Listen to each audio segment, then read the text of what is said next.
Today on Rappler, the Foreign Affairs Department says the Sultan of Sulu refused a deal to leave Sabah peacefully.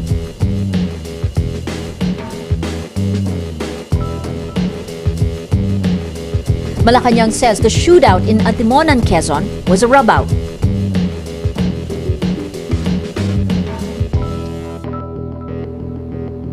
And Venezuelan President Hugo Chavez dies after a long fight with cancer.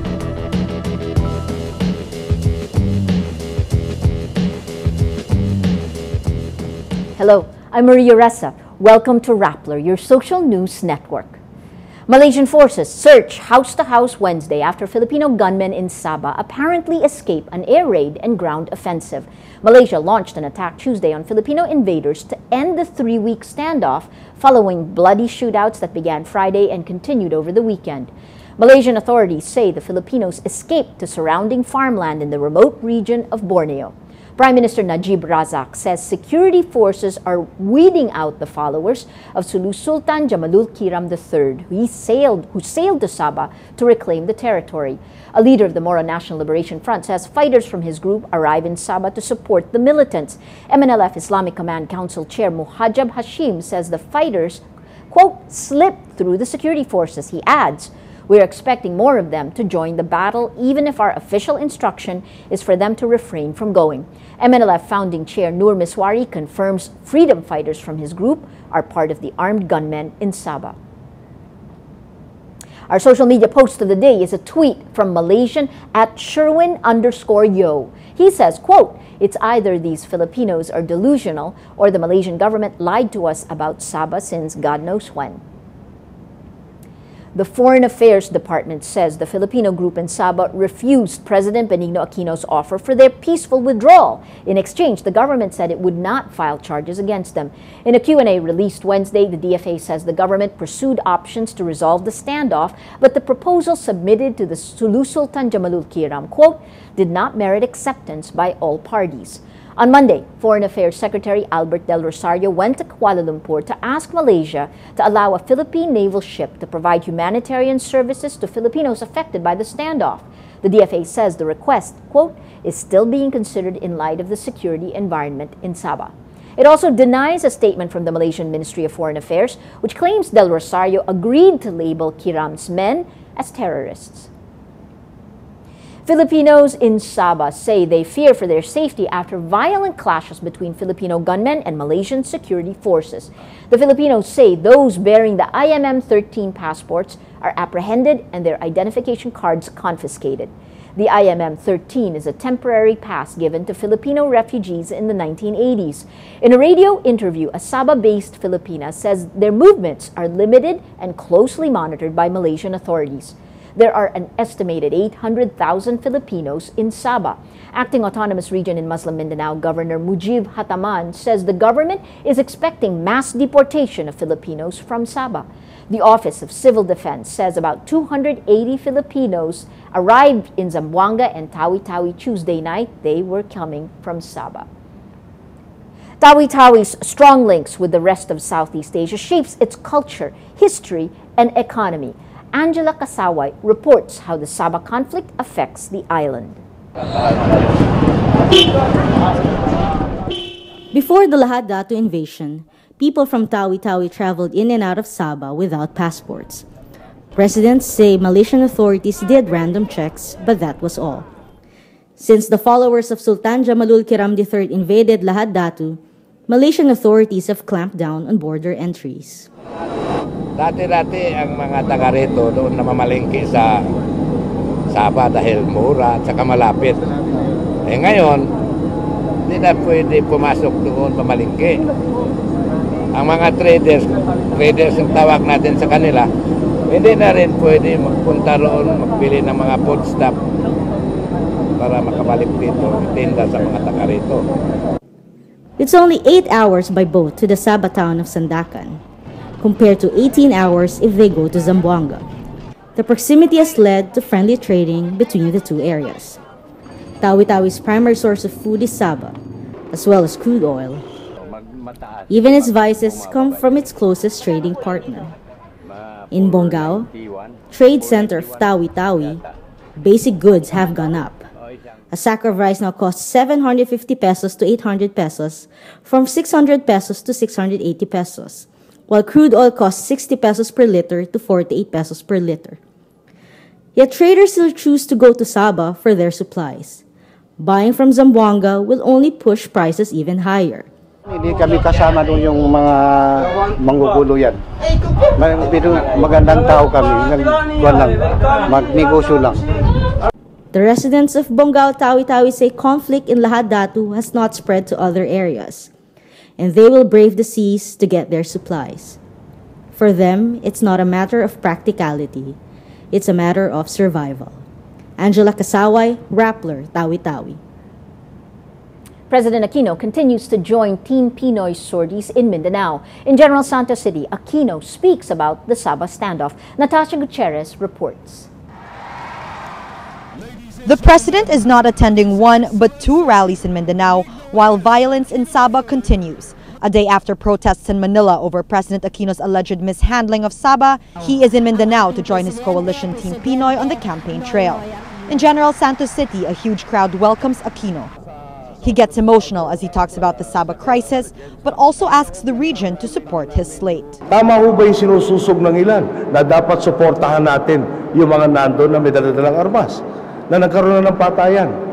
Dapat to maliwanag na maliwanag dito. Etong pangyayaring to mali. Kung mali, bakit natin susuportahan? Ako po, baka mag-retire na sa 2016, sino magpapatuloy? Pakita ko sa inyo, ngayon pa lang, nagpapatuloy na ito pong ating Team Pinoy na mga kandidato. Bets find nothing wrong with Aquino joining them. They argue his presence here does not mean he is not on top of the situation, especially with the Department of Foreign Affairs currently in negotiations with Malaysia. Mindanao Bet Coco Pimentel says the president can monitor the situation from here. If the president's schedule can accommodate going to sorties, so why not? Just because there is Sabah, magkukulong na lang siya sa Malacanang Palace. Candidates argue Aquino's decision to come to Mindanao is not just about the elections. Campaign manager Franklin Drilon says he is talking to leaders here about Sabah. Former Senator Jambi Madrigal says Aquino coming here is a good thing, especially because those most affected by the conflict are Mindanaoans. It's good that he's reaching people in Mindanao because Mindanao people are also affected by this Sabah stand. I think you shouldn't look at this as campaigning.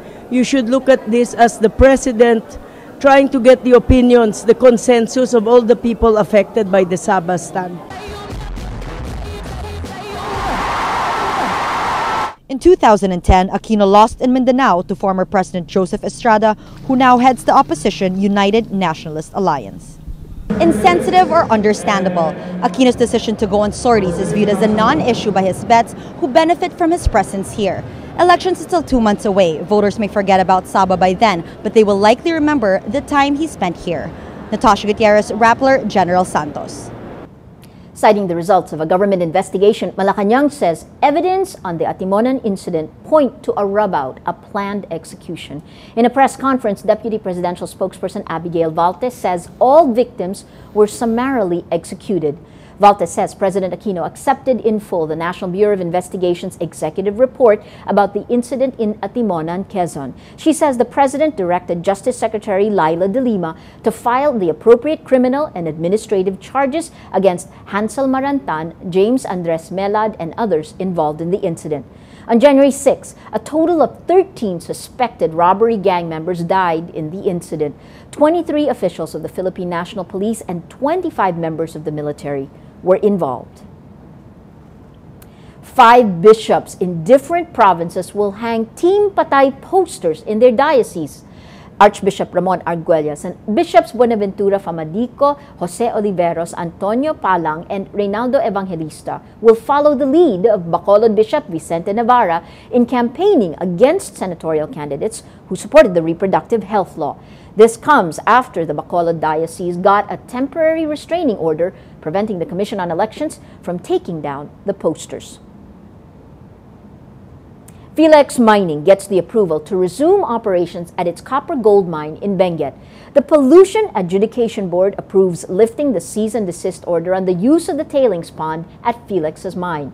The Mines and Geosciences Bureau previously allowed Felix to temporarily resume operations after the firm paid over 1 billion pesos in fines. Venezuelan President Hugo Chavez died Tuesday after months of battling cancer. An emotional Vice President Nicolas Maduro, Chavez's successor, announces the news. He says the army and police have been deployed, quote, to accompany and protect our people and guarantee the peace. Leaders in Latin America express their condolences, while the United States say this could lead to better diplomatic relations.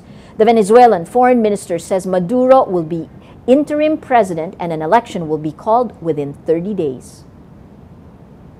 Well, let's now look at Rappler's Wrap for today, a list of the 10 most important events around the world you shouldn't miss.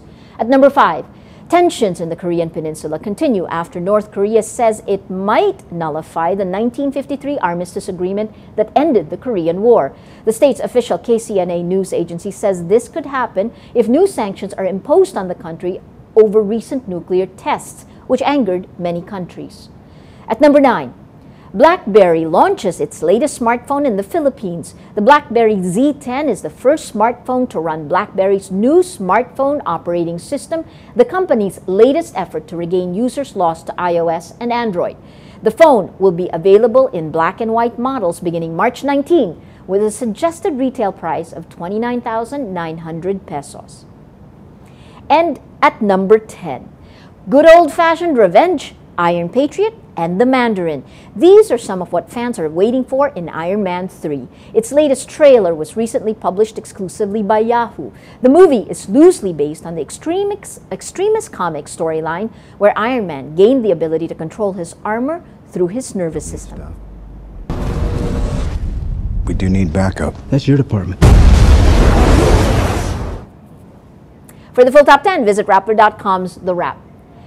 Every story on Rappler has a mood meter, which gives you 8 emotions to choose from. Click how you feel, and your vote comes down to the mood navigator in the middle of the front page, which crowdsources the mood of the day. It also gives you the top 10 stories that have gotten the most number of votes on their mood meter. If we take a look today, it is a green day. And what are the stories? Sabah, Rome, the Pope, tagless words that struck the world here, between a fluid region and a hard state, that is Sabah. You've got 11 Filipinos among the world billionaires, and the story that has gotten the most number of votes, hashtag PHVote, with Cynthia Villar speaking about her comment about nurses. 82% happy, 10% annoyed, 3% angry. That 82% happy leading to the mood of the day. It's a green day, folks. Today, most people are happy. That's Rappler's Newscast for today, Wednesday, March 6, 2013. Visit Rappler.com and watch our newscast Monday to Friday. Tell us how you feel on our mood meter and help us crowdsource the mood of the day. I'm Maria Ressa. As we say at Rappler, tomorrow begins today.